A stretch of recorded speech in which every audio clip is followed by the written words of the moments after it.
Cash-strapped South Africans may have to dig even deeper into their pockets. Eskom is asking the National Energy Regulator for a 15% tariff increase per year for the next 3 years.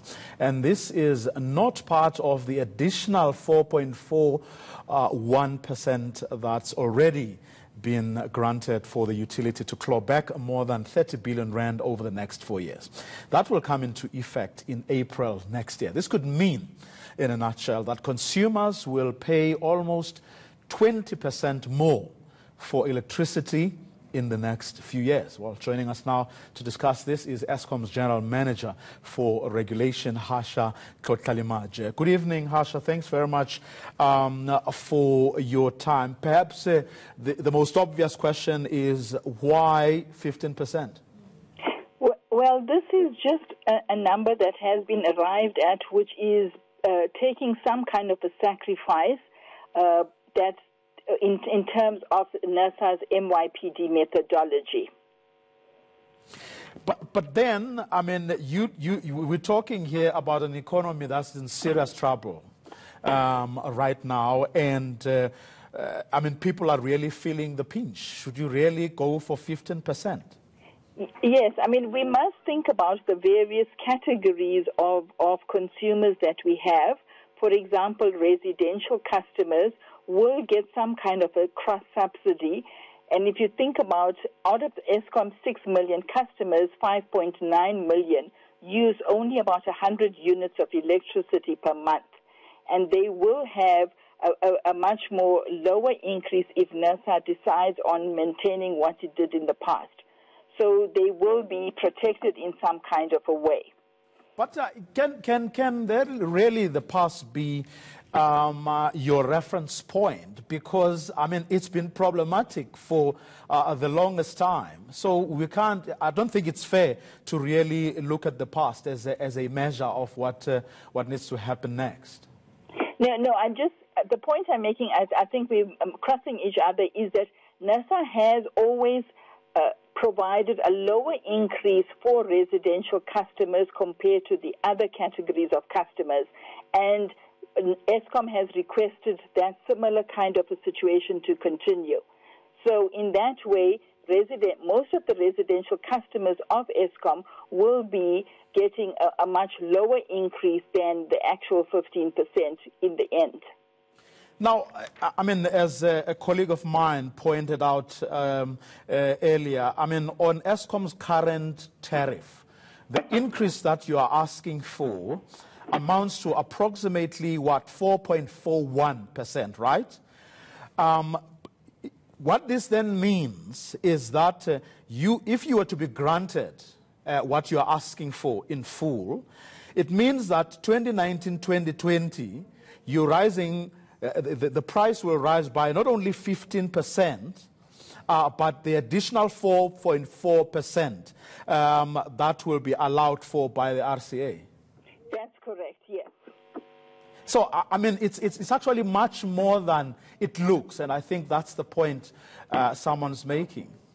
Yes, no, that is correct, and we must keep in mind that we are coming off a very low base where we've had only 2.2 and 5.23% increases in the last 2 years, and this is something that has been applied to NERSA in terms of its methodology to keep the Eskom to move towards a more sustainable path, and that is the request that is being made for only efficient and prudent costs.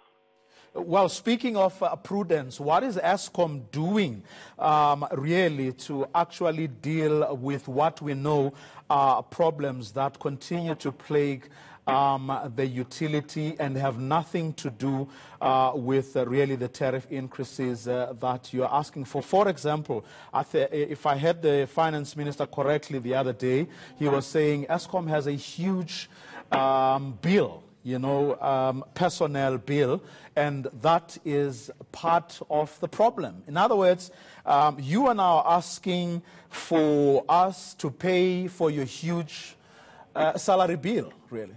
Yes, and of course that is still debatable, and this announced, a point was made today, and there have been various points made, but again, it is, Eskom thinks that we will be moving towards a more efficient employee base, and that is reflected in the application. However, we're not sure about where the Minister of Finance gets the details as far as those numbers are concerned.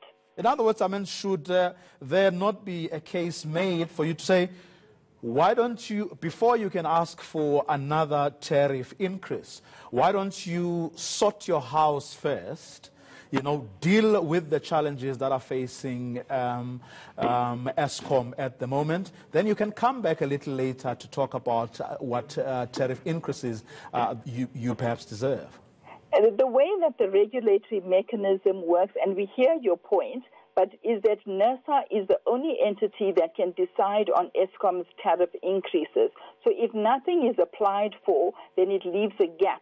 And so a decision needs to be made, whatever decision NERSA assumes to be efficient and prudent as far as Eskom is concerned.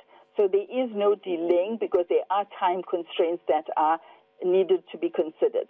But that's not entirely fair to the consumer, because no one seems convinced at this stage that you are running, Eskom is being run as best as it can be run. When one looks at what is coming out of the state capture inquiry, for example, so there's a degree of, there's an element of fairness that we also need to talk about. Hence, I'm saying maybe there's a case to be made to say, hang on, before you can go and ask, because remember, the customer isn't making that artificial distinction between, the regulator, what the regulator has to do, and what you believe that you deserve.